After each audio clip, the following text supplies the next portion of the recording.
recursos en el material que yo les voy a mandar, y desde luego me disculpo por no haberlos mandado hoy, pero estuve, estuve corriendo mucho, tuve dos reuniones, ya me desocupé al mediodía y tenía que venirme aquí a mi casa para poder dar la clase. No me podía quedar allá en Guatemala, yo vivo fuera de Guatemala. Pero mañana, en la mañana sí les voy a mandar el material que habíamos quedado, como habíamos quedado. Vamos a recapitular entonces sobre la explicación de los recursos públicos de Héctor Villegas. Vamos a empezar señalando los recursos gratuitos. Dijimos que los recursos gratuitos tienen el carácter de ser voluntarios, ahí hacen su resumen, tienen carácter de ser voluntarios, no participa el poder de imperio que tiene un Estado, sino que estos son los particulares o instituciones internacionales o estados amigos de un país que le proporcionan recursos en carácter de donación. Los recursos pueden ser bienes, como también pueden ser bienes muebles, como también puede ser efectivo, dinero, moneda. A eso se refiere a los recursos gratuitos. Yo les explicaba que los recursos gratuitos pues tienen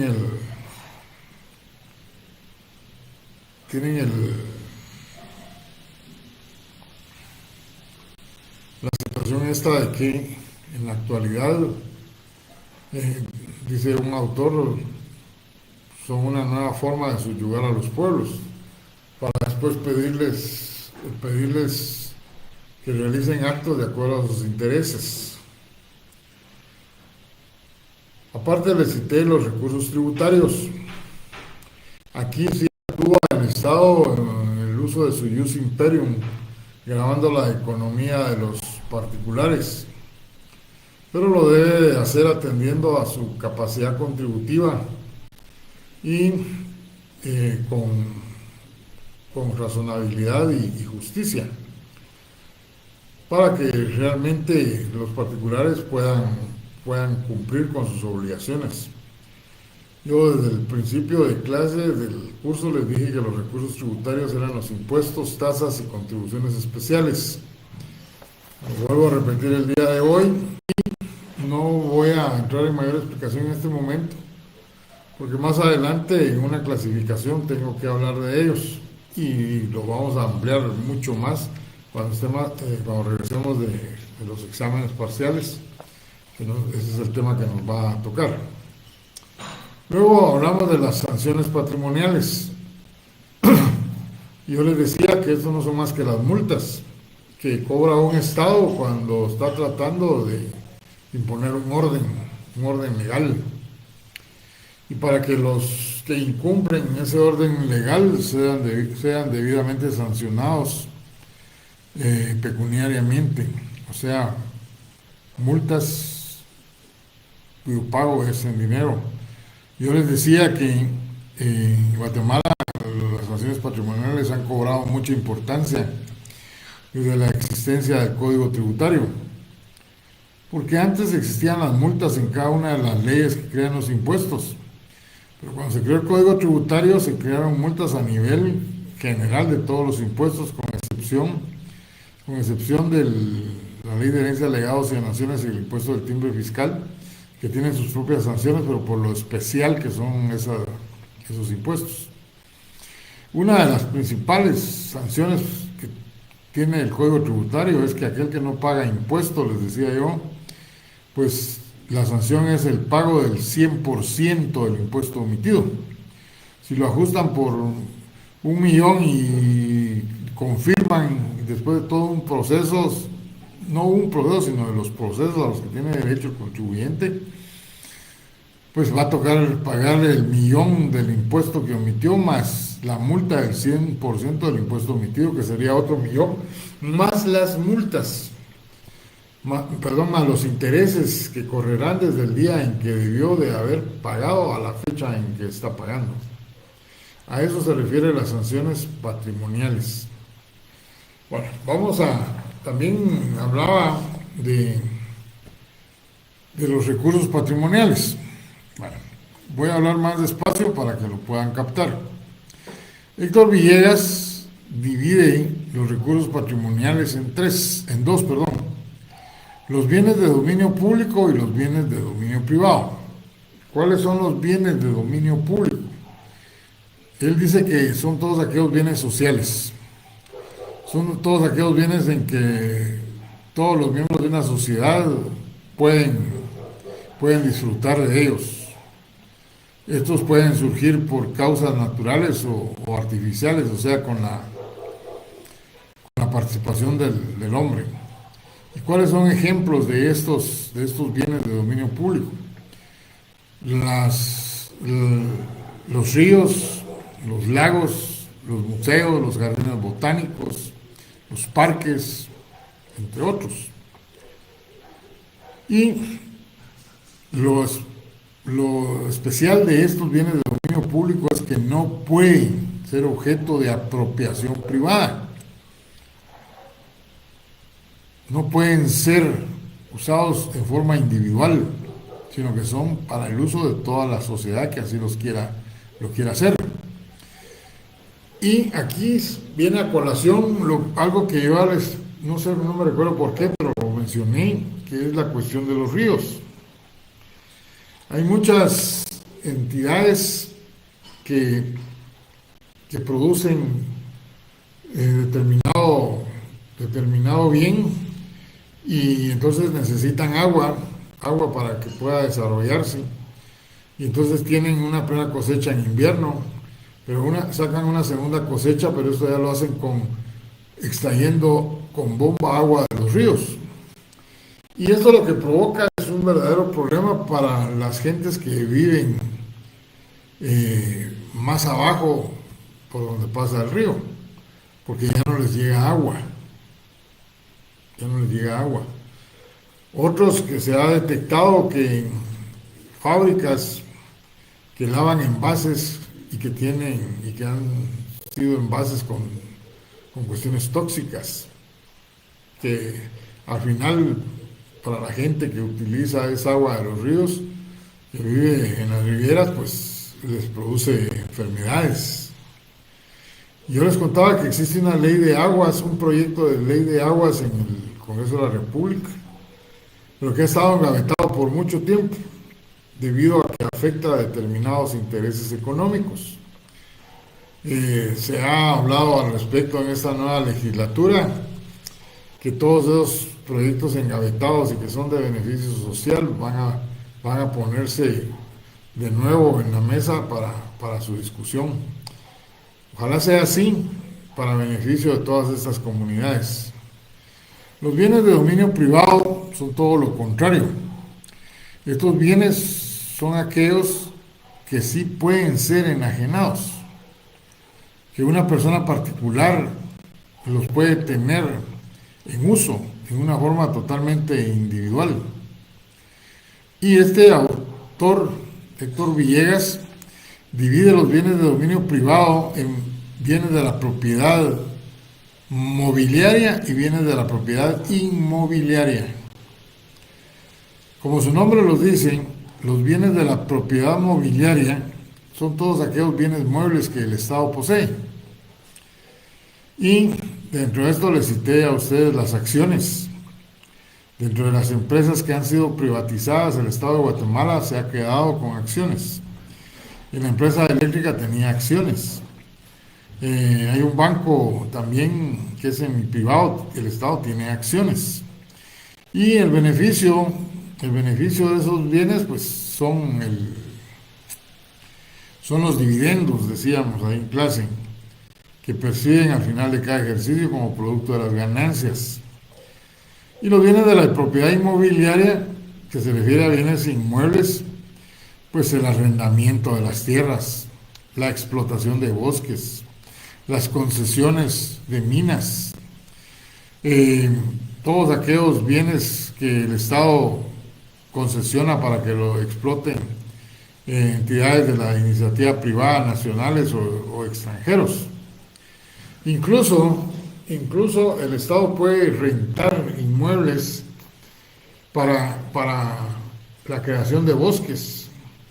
Y hay una ley, en la ley forestal, hay un articulado que se refiere a la facultad que tienen los particulares de poder gozar del beneficio fiscal que en esa ley se otorga, y es que pueden sembrar bosques en sus propias tierras o en tierras rentadas por el Estado.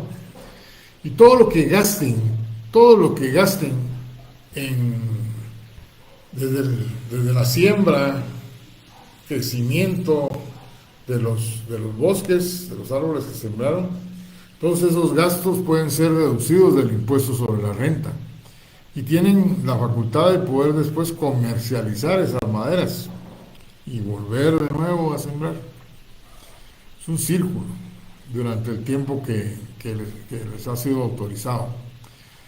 O sea, todo lo que puede usarse la tierra, desde el arrendamiento hasta las concesiones.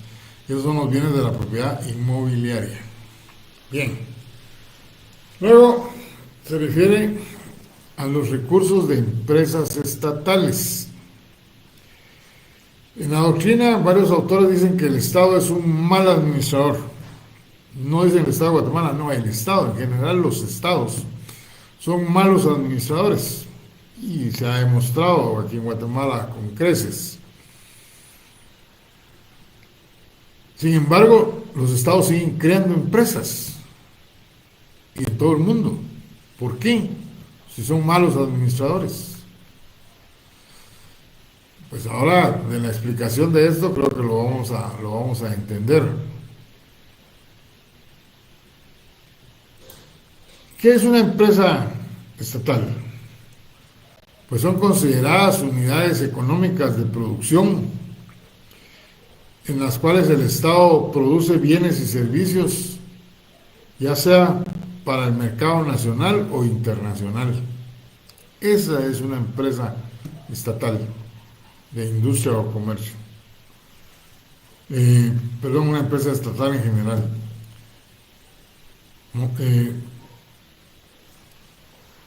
Unidades económicas. Fíjense la palabra, unidades económicas, en las cuales el Estado va a prestar bienes y servicios, nacionales o internacionales. ¿Y cuáles son esas empresas estatales? Pues él las clasifica en tres. La primera dice las empresas nacionales de industria y comercio.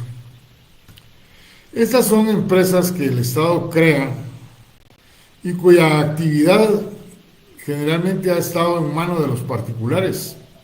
Y cuando el Estado las crea, nacen para competir con la iniciativa privada. Estas son empresas que siempre deben de producir ganancia. Siempre deben producir ganancia.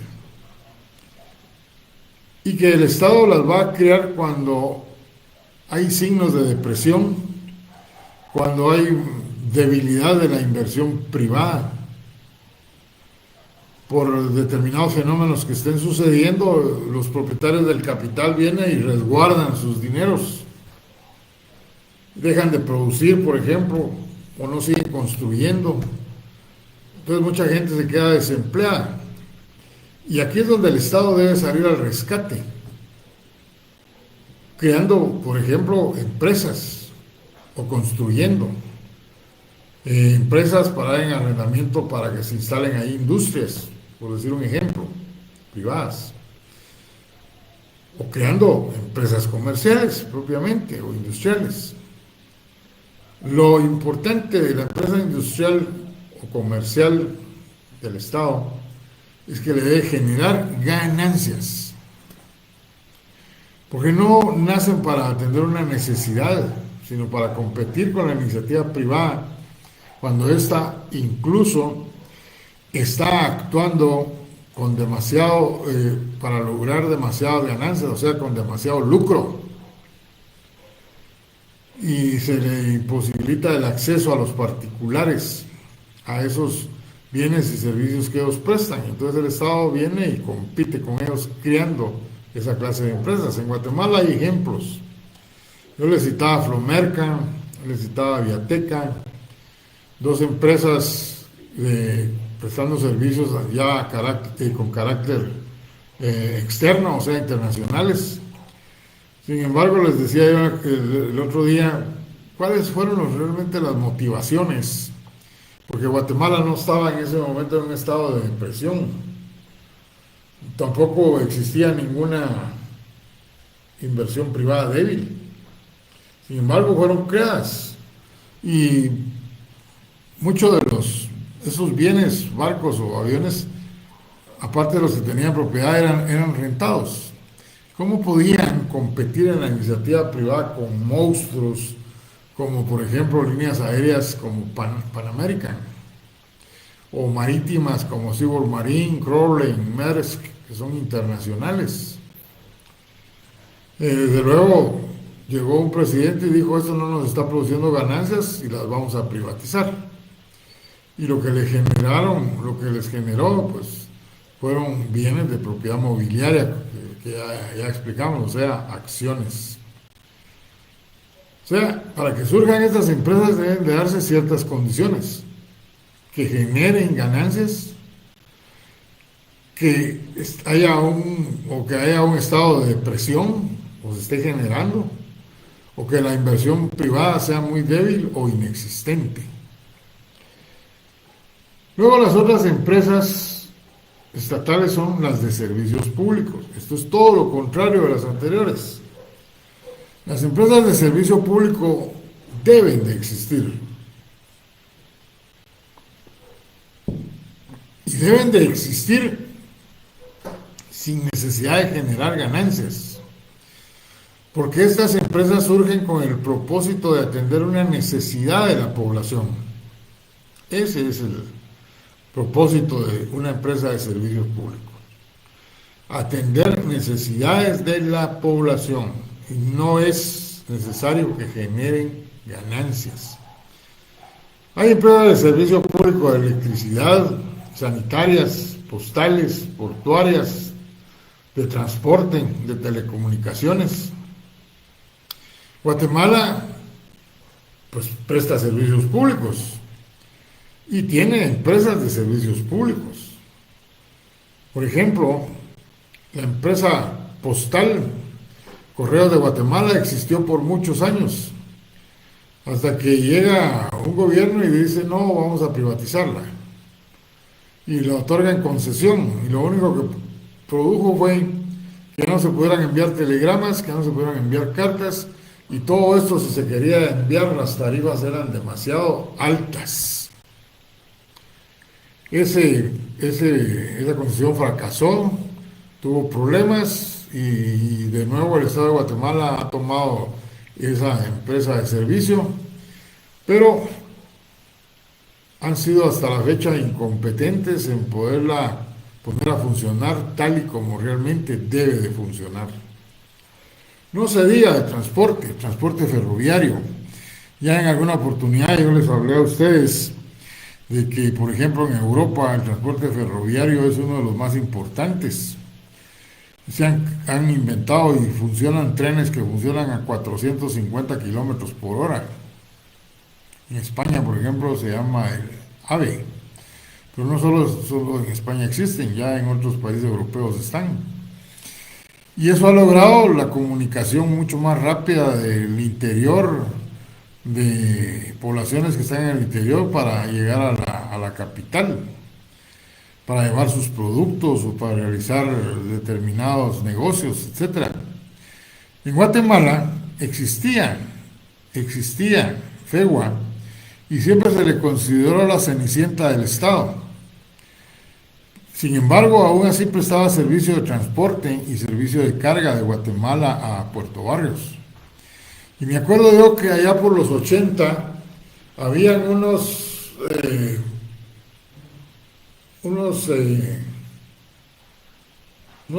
personas, unas empresas de la iniciativa privada que tenían transporte de carga y que viajaba y que hacían fletes hacia Puerto Barrios.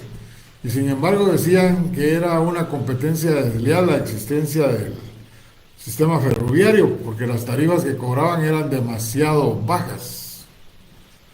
Desde luego lo que estaba prestando FEGUA era un servicio, y muchos exportadores lo utilizaban porque los fletes eran mucho más baratos, aun cuando no tuviera lo constante de los de la iniciativa privada por carretera, pero el flete era más barato y eso era lo que les convenía. En el camino se concesionó también, y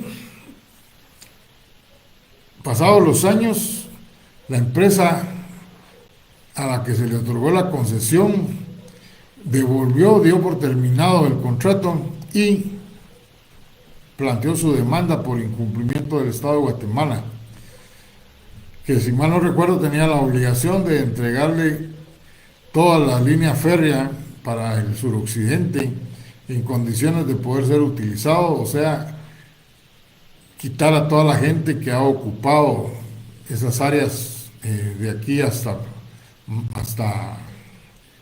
la frontera de Cumumán. Como incumplieron, entonces lo dieron por concluido y presentaron una demanda en el extranjero por la vía del arbitraje. Ya lo ganó esta empresa y Guatemala fue sancionada al pago de millones. Actualmente lo tiene el Estado de Guatemala y tampoco lo utiliza.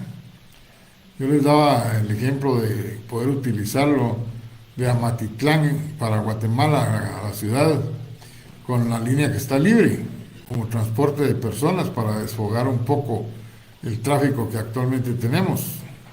Y también hay una estación cercana del otro lado yendo para Oriente.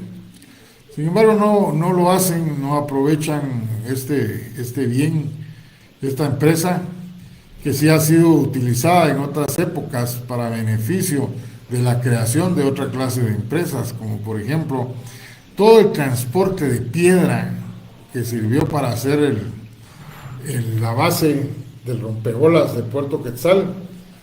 Todo eso lo acarrió FEGUA y no gozó de ningún beneficio. O sea, no le pagaron absolutamente nada. También ha sido objeto de corrupción. En algún tiempo, también en los 80,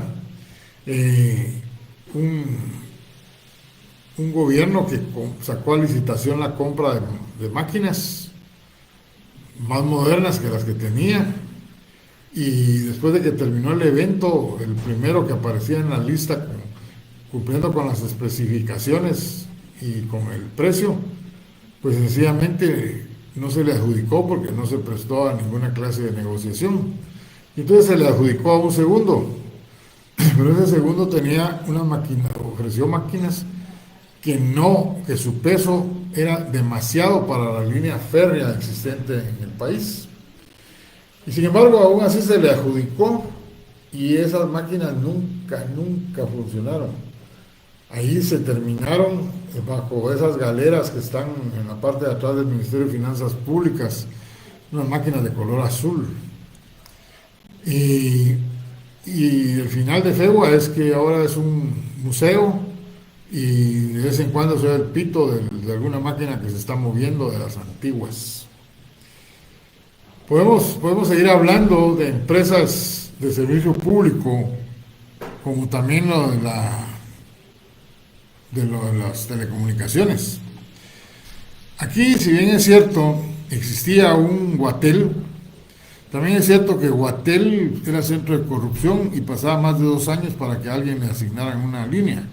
Pero si tenía contactos en la empresa, en cuestión de un par de meses ya tenían colocada la línea y por lo tanto había una carestía total de comunicación por este medio, hasta que se privatizó y entonces ya vinieron otras empresas privadas a competir, o sea, la libre competencia, y pues ahí tenemos 2 empresas que ahora manejan el mercado. Está un Telgua que presta algún servicio, pero que es mínimo y que ya no significa nada para atender necesidades de la población. Eso sí, el haber privatizado produjo que las personas puedan andar hasta 3 teléfonos en la bolsa. Y ustedes no me dejarán mentir, no sé para qué usan tanto. Bueno, otro ejemplo de empresa de servicios públicos puede ser la banca. Guatemala cuenta con un banco que es de carácter nacional, el crédito hipotecario. Y en este banco se atienden a personas que otros bancos no los pueden atender porque exigen que previamente tengan abierta su cuenta y la apertura es con 10,000 quetzales. Otros bancos que solo ya cuentavientes que tienen varios años de estar atendiéndolos, les siguen sirviendo. Y entonces, para poder utilizar un crédito, está el crédito hipotecario, que es su obligación atender esta clase de necesidades. Y lo más importante es que este banco muchas veces no ha generado ganancias. Al contrario, tiene déficit y bien fuertes. Y cuando se generan esos déficits, ¿qué ha hecho el Estado? Pues darles inyecciones económicas para estabilizarlo. Y de ahí el eslogan del Crédito Hipotecario Nacional, que es el lugar más seguro para que ustedes tengan su dinero. Dice, el Crédito Hipotecario Nacional es el seguro guardián de su dinero, con el respaldo del Estado. Y eso es ciertísimo. El crédito hipotecario, cada vez que tiene déficit, esos déficits son cubiertos por el ente central. ¿Por qué? Porque este banco es un banco que presta servicio público a la ciudadanía. Bueno, la tercera clase de empresas estatales es el monopolio fiscal. No quiero que confundan. Cuando digo monopolios fiscales me estoy refiriendo estrictamente al Estado. Y si lo digo que no quiero que confundan porque me estuvieron mencionando en la otra clase, me estuvieron escribiendo monopolios, pero que están en manos de la iniciativa privada. Y nosotros aquí, cuando hablamos del curso de Derecho Tributario, y en este caso de los recursos públicos, nos estamos refiriendo a recursos públicos del Estado, entidades del Estado. Y el monopolio fiscal nos referimos a el Estado. O sea, una actividad exclusiva que preste el Estado y que le genere recursos. Bueno, en nuestro medio, yo me recuerdo que les hablé algo también sobre eso, y les decía, un monopolio fiscal en Guatemala, en el pasado fue el uso de la pólvora, la comercialización de la pólvora. Desde luego estaba en manos del Estado la comercialización por la misma situación del conflicto armado que existía. Hay otro ejemplo, la lotería.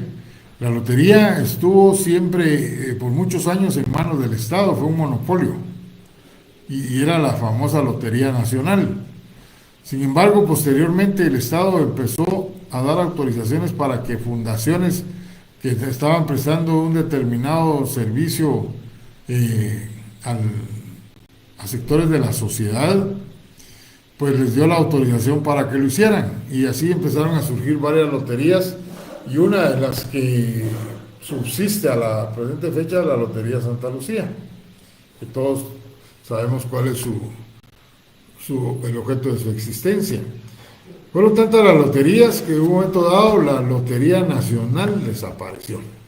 Solo queda el edificio ahí en la 11 Avenida y 10ª calle esquina, que era donde funcionaba la Lotería Nacional.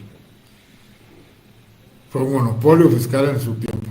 Actualmente hay un monopolio fiscal, y yo les mencionaba que ese monopolio fiscal no es más que la comercialización de las frecuencias.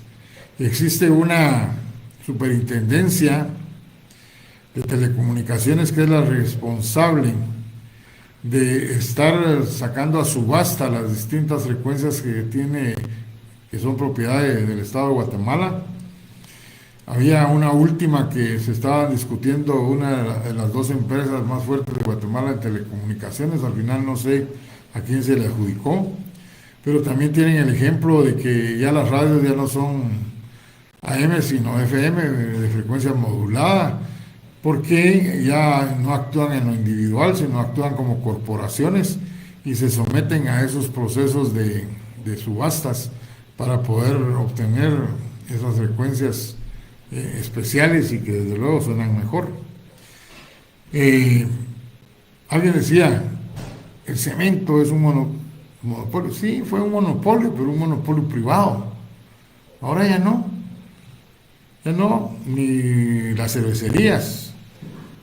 Fueron monopolios privados, pero en la actualidad tienen una gran competencia de otros particulares que se dedican a la misma actividad. En cambio, aquí estamos hablando de que las frecuencias jamás van a poder ser comercializadas por un particular, porque son propiedad del Estado y es él el que las está subastando por determinados tiempos.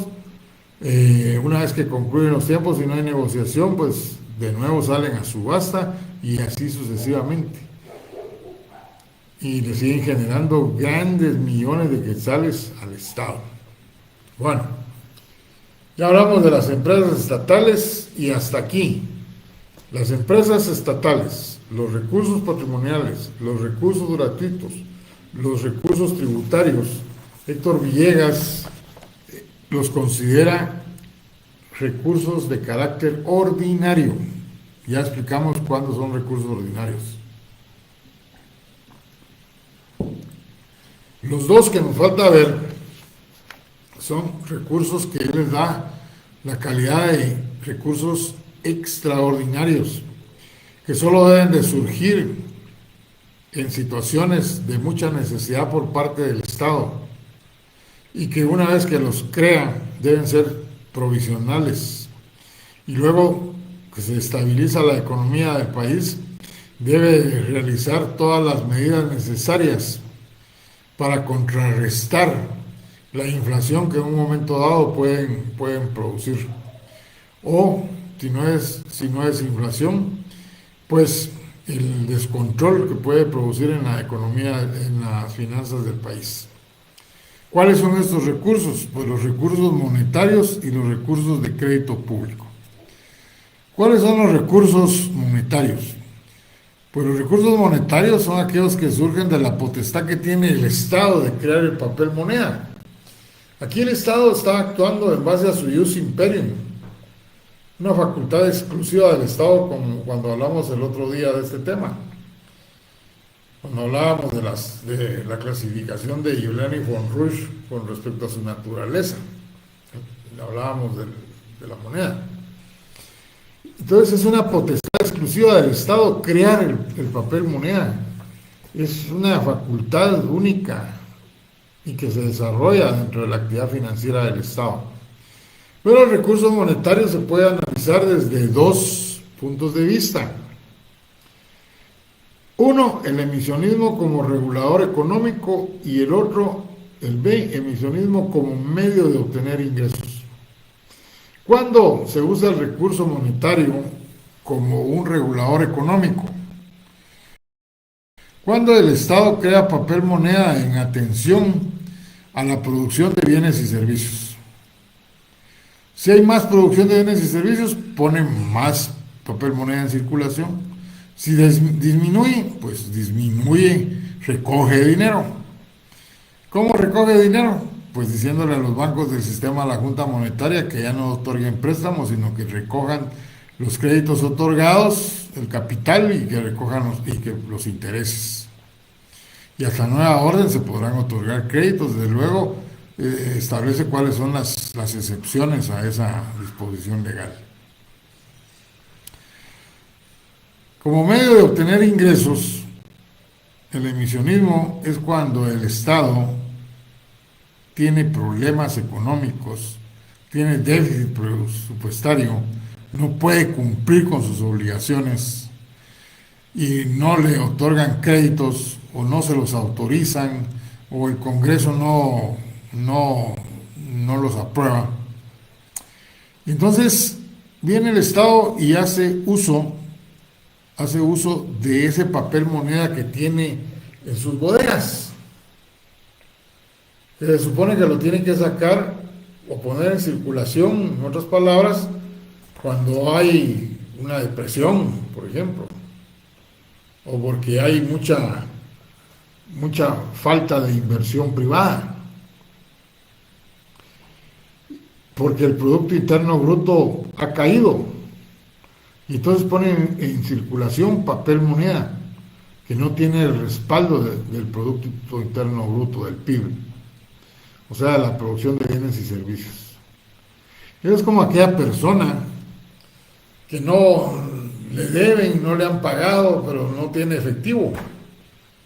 Viene y sí tiene chequera, entonces viene y hace uso de la chequera, pagando obligaciones con cheques prefechados. Está atendiendo, cumpliendo con la obligación, con un pacto con su acreedor de que lo va a cobrar dentro de 15 días, un mes, qué sé yo, pero no tiene fondos en ese momento en la chequera. Pero puso a circular prácticamente recursos sin tener el respaldo en el banco. Pues algo así es como el misionismo monetario como medio de obtener ingresos. Que el Estado ponga a circular billetes que no son acordes a lo que el país está produciendo, a lo que debe de haber de circulante. El circulante que existe en el país debe de ser en atención a lo que se está produciendo en bienes y servicios. Y cuando el Estado no lo hace así, pues sencillamente es porque está en problemas de carácter monetario. Pero esto puede producir inflación coadyuvando con esos dineros que el Estado no puede controlar, como son los provenientes del narcotráfico. Así de sencillo. Bueno, repito, ¿cuál es la clasificación de Héctor Villegas? Las empresas estatales, los recursos que se dividen en tres: de servicios públicos, de industria y comercio y monopolios fiscales. Luego los recursos patrimoniales, bienes de dominio público, y los bienes de dominio privado, que los divide de la propiedad mobiliaria y de la propiedad inmobiliaria. Los recursos gratuitos, los recursos tributarios, que ya saben ustedes cuáles son, las sanciones patrimoniales, los recursos monetarios, que se analizan desde dos puntos de vista, como regulador económico y como un medio de obtener ingresos, y el crédito público. Este autor sí lo considera un recurso, aun cuando otros estudiosos del derecho tributario dicen que no, que es solo un mecanismo que el Estado tiene para obtener ingresos, para obtener dinero, para atender necesidades inmediatas, y que después van a ser pagados con verdaderos recursos, como es el proveniente de los impuestos, además del capital, los intereses. Bueno, ahí tienen la segunda clasificación de los recursos públicos. En el material que les voy a entregar están los esquemas. Lo único que tienen que tener ustedes claro es la explicación. Una compañera me está escribiendo y me dice: es muy difícil copiar todo. Es que no debe copiar todo, debe de poner lo que considere más importante. Y si no logró oírlo, entenderlo en la primera, pues lo bueno de dar clases aquí es que estos videos quedan ahí para que los pueda ver cualquiera en cualquier momento. Bueno, vamos a ver la otra clasificación. La otra clasificación, solo permítanme, voy a contestar algo aquí. Dice Walter: ¿aún existe FEGUA? Sí, todavía existe. Y están tratando de ponerla a funcionar en todo el país. A ver si lo logran. Otra pregunta que dicen aquí: no es clara la definición de empresas estatales. Vuelvo a repetir, la definición de empresas estatales es que son unidades económicas de producción por parte del Estado y que producen bienes y servicios que van a ser utilizados tanto a lo interno que van a ser utilizados tanto en el mercado interno como en el mercado externo. Vamos a ver. Otra pregunta. Pues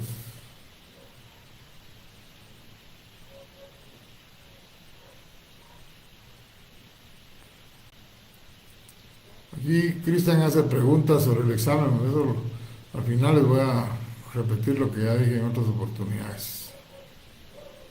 Bueno,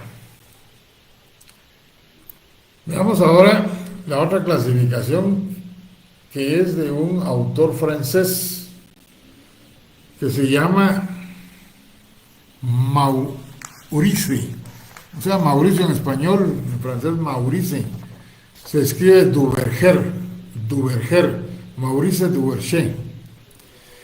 Este autor francés lo citamos porque tiene tres formas de recursos diferentes a las otras clasificaciones y que es muy importante que ustedes las conozcan.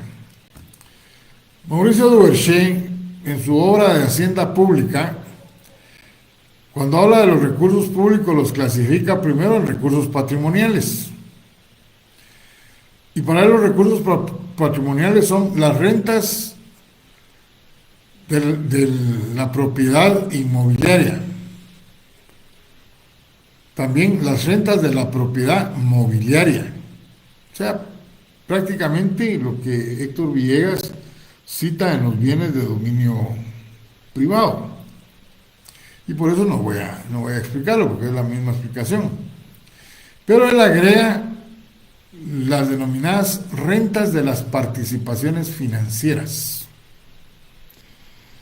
Las rentas de las participaciones financieras, pues es donde el Estado actúa como un particular más y posee acciones y se le generan dividendos.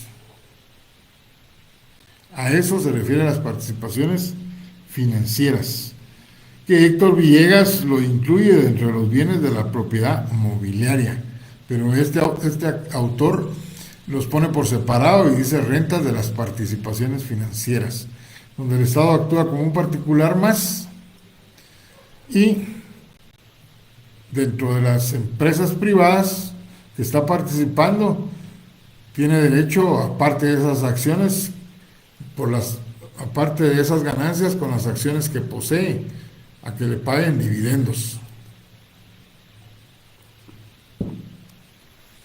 Luego dice otra forma de recursos, los recursos de empresas industriales y comerciales. Igual como Héctor Villegas, tiene una clasificación dentro de las empresas estatales que dice empresas nacionales, industriales y comerciales. Eso lo dice recursos de empresas industriales y comerciales y las subdivide en empresas de servicios públicos y monopolios fiscales. Pues ya explicamos en la clasificación de Héctor Villegas los monopolios fiscales y ya sabemos cuáles son las de servicio público.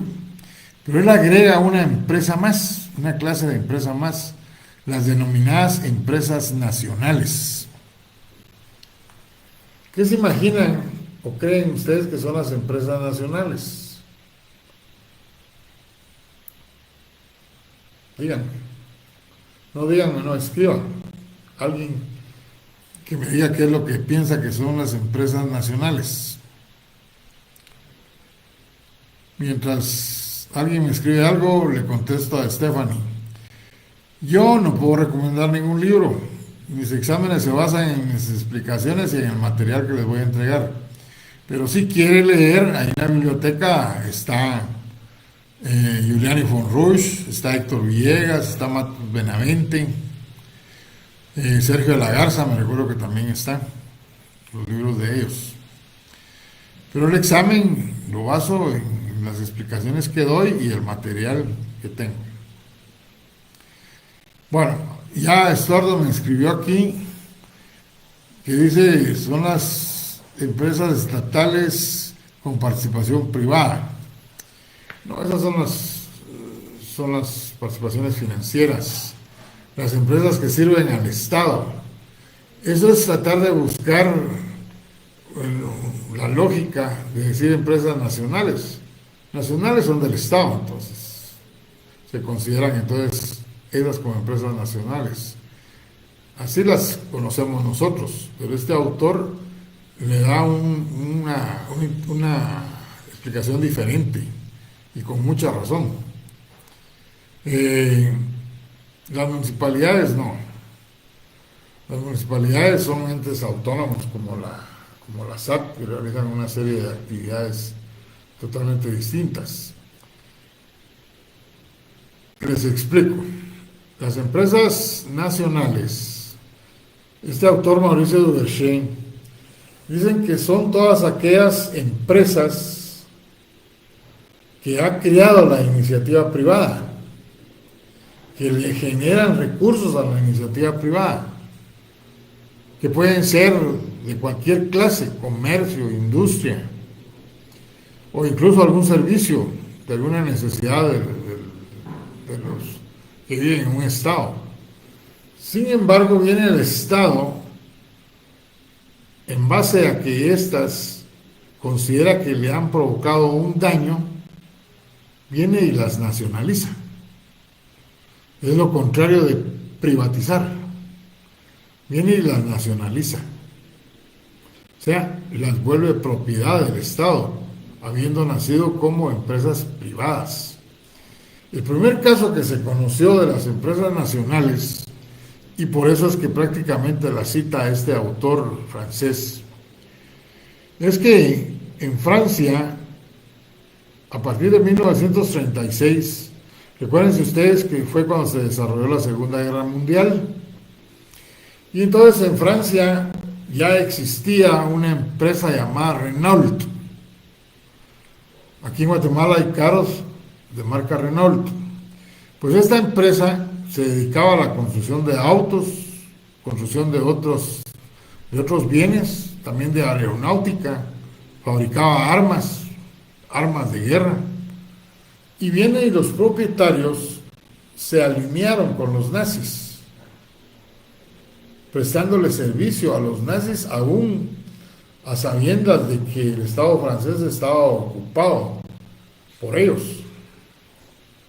Pero no cabe duda, me imagino yo, que en el afán de que no se las destruyeran, en el afán de tener lucro, o quién sabe cuáles fueron sus fines, ellos colaboraron con los nazis.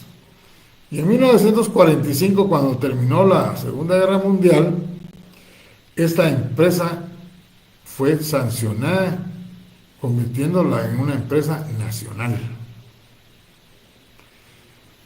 En el mundo hay muchos ejemplos de estas empresas nacionales en la actualidad. Yo les decía a los compañeros, Nicaragua, por ejemplo, el actual régimen, todas aquellas empresas privadas que considera que están atentando contra sus fines, su ideología o qué sé yo, qué más, las están nacionalizando, las están volviendo nacionales. También cuando por primera vez llegaron los sandinistas al poder en Nicaragua, nacionalizaron todo el sistema bancario. Pero como no tenían experiencia en ese manejo y todos los bancos extranjeros con los cuales tenían relación, los bancos privados de Nicaragua, le cerraron las puertas, y eso significaba que el Estado nicaragüense iba a quedarse en el aire. Entonces los sandinistas de aquella época dejaron de nacionalizar los bancos y los devolvieron a la iniciativa privada. En la actualidad no están haciendo eso. Los nicaragüenses, el gobierno nicaragüense está haciendo prácticamente lo mismo que ha hecho a través de los últimos años los dos gobiernos que le llaman de la revolución en Venezuela. Eso me lo recordó un compañero, a mí se me había olvidado, pero es exactamente lo mismo. Empresas privadas que consideran que les ha provocado un problema al Estado, o sencillamente se lo inventan y las nacionalizan para beneficio del Estado. A eso se refieren las empresas nacionales. Luego habla de los impuestos, no dice el tributo, sino que separa impuestos tasas administrativas, y viene la tercera situación diferente a las otras clasificaciones, la parafiscalidad. La parafiscalidad. Para explicar la parafiscalidad, les voy a dar una noción muy general de lo que son los impuestos, las tasas y las contribuciones especiales.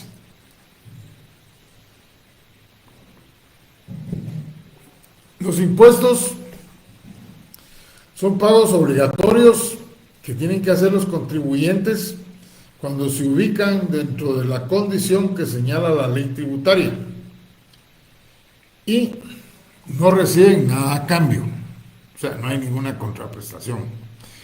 Si usted va a pagar su IUCI, solo le dan su recibo. Si paga el impuesto único de circulación, ya ni le dan recibo porque usted tiene que bajar las insignias, lo que le llaman la tarjeta con la que se comprueba el pago del impuesto ante las autoridades. Luego están las tasas. Yo les he dicho solo impuestos, tasas y contribuciones especiales, se les llama tasas administrativas.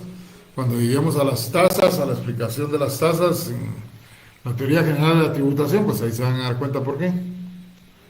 Las tasas son aquellos pagos contrarios al impuesto, son pagos voluntarios que hacen los contribuyentes a cambio de la prestación de un servicio. Y por eso se dice pagos voluntarios, porque a nadie le imponen que haga uso de un servicio. Nosotros pedimos que nos presten un servicio. O sea, ahí se manifiesta la voluntad. Eso sí, cuando ya se está prestando el servicio, ese pago se convierte en obligatorio. La contribución especial tiene de impuesto y tiene de tasa. Tiene del impuesto la obligatoriedad. Cuando el sujeto se ubica dentro del derecho general, le surge la obligación del pago de la contribución especial. Pero tiene de la tasa que por ese pago recibe contraprestaciones. Generalmente las contraprestaciones de las contribuciones especiales en Guatemala tienen una contraprestación de carácter económico o personal. ¿Cuál es el ejemplo clásico? La cuota que se le paga al IX. Pero él, en esta subclasificación de los recursos, solo habló de impuestos y tasas administrativas y no mencionó las contribuciones especiales. ¿Por qué? Por la sencilla razón de que este autor, Mauricio Duverger, deja dentro de la parafiscalidad la existencia de las contribuciones especiales. Así de sencillo. Deja dentro de la parafiscalidad las contribuciones especiales. Y la explicación de la parafiscalidad es la siguiente. Dicen, son todos aquellos pagos obligatorios que se realizan a entidades del Estado, pero que también se pueden realizar a entes particulares. Fíjense cómo se salió de la esfera estatal y ya dice que también se pueden hacer pagos a entidades particulares y a cambio van a recibir beneficios, dice este autor. Pero en nuestro país yo podría agregar, van a recibir beneficios personales y económicos. ¿Cuál es en nuestro medio, la parafiscalidad que nos aplican a nosotros? En la otra sección mencionaron varios ejemplos y sencillamente mencionaron otras figuras que vamos a explicar cuando hablemos de las contribuciones especiales. Y se los digo de una vez. Un ejemplo de parafiscalidad de pago obligatorio a particulares es el que nosotros, ya como abogados y ustedes en el futuro, tendrán que pagar. Todo el mérito de su de su profesión lo han hecho ustedes. Ustedes son los que se han sacrificado por 5 años desvelándose, estudiando. Desde luego de vez en cuando se van de parranda, pero ustedes son los que han sacrificado su tiempo.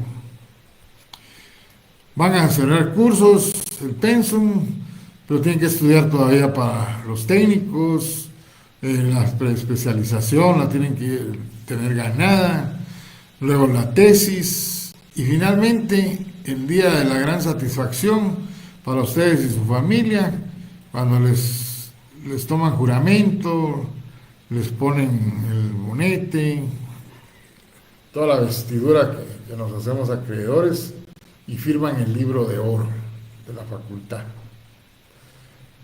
Ustedes cuando firman ese libro de oro en la facultad, saliendo de ahí, si alguien les pide que les haga una auténtica, ustedes la pueden hacer.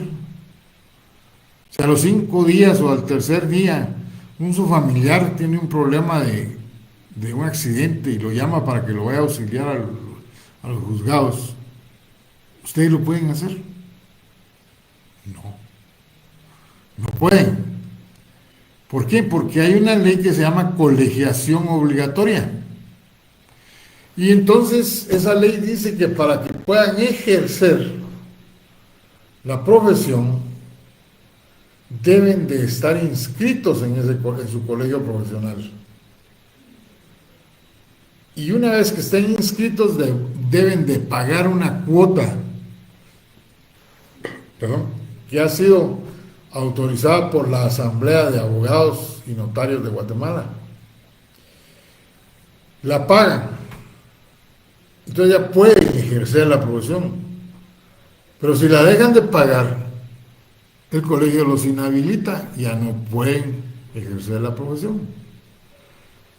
Desde luego, ustedes van a tener la oportunidad, como para cuando lleguen a mi edad, de estar ejerciendo, de poder gozar de una pensión económica. O si en el camino sufrieron un accidente, ahí hay un listado de todas las prestaciones a las cuales nos hacemos acreedores. Y muchos colegas ni las conocen, pero sí están pagando timbres notariales, timbres forenses, están pagando su cuota. El Colegio de Abogados y Notarios es uno de los que mejores prestaciones otorga a los profesionales. Ese pago se considera para fiscal, no una contribución especial. Porque la contribución especial, tal y como lo menciona Juliano von Ruch, Héctor Villegas y los demás, es pagos efectuados a entidades del Estado. Y a cambio recibimos beneficios. Por eso les digo, pagos obligatorios es lo de los impuestos y recibir beneficios es de lo de la tasa. Tiene de los dos. Pero este autor francés dice, bueno, y los pagos obligatorios que se le hacen a particulares, ¿qué son? Y por eso le da el nombre de parafiscalidad. Bueno,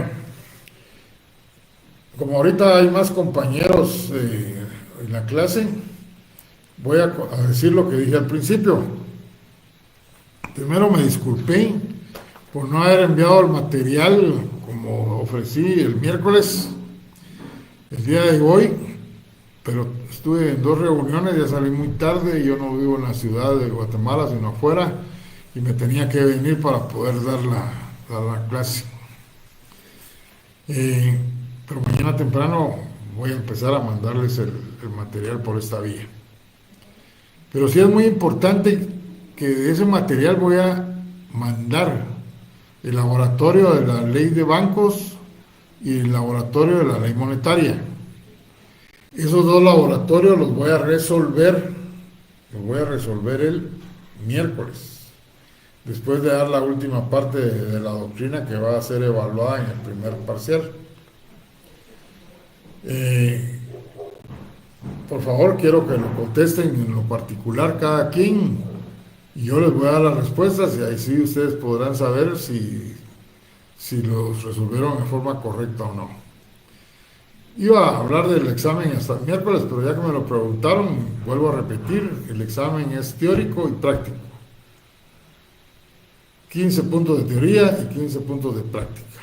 Terminan el examen teórico y después se examinan con el práctico. Como es presencial, no tenemos ningún problema, todos entregan juntos su examen y todos empiezan juntos el práctico.